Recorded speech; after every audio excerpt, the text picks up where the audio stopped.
後來，這個高雄有家長帶着5歲小男童到公山的和平公園去佚佗，想袂到竟然有一個生分的阿伯拐這個小男童啉藥酒，結果小男童的面甲耳仔攏泛大紅。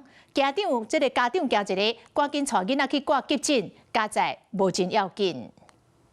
5歲囡仔佇病院吊大腸，互人看到才唔甘，只是去公園佚佗，所以是去互青雲人飼藥酒。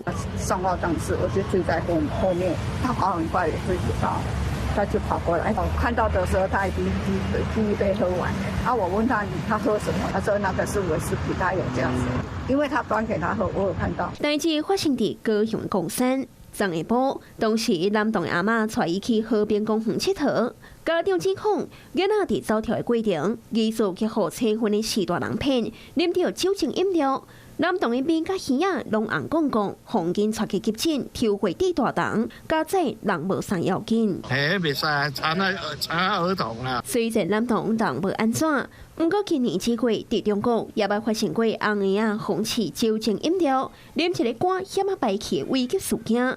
有囡仔接觸到酒，就算敢若吸到一絲啦，都有可能會造成傷害。酒精就是乙醇，乙醇是屬於中樞神經抑制劑。那嬰幼兒的話，因為他大腦組織還在發育當中，如果接觸到乙醇的話，就擔心說它會作用在中樞神經，然後嚴重甚至會有昏迷、意識不清，甚至抽搐都有可能。如強迫為兒童飲酒、涉對兒童不當對待，違反《兒少權法》第49條，裁處6萬元以上60萬元以下罰款，並得公布其姓名。警方接到通報，展開調查，要作出行為前追究伊的責任。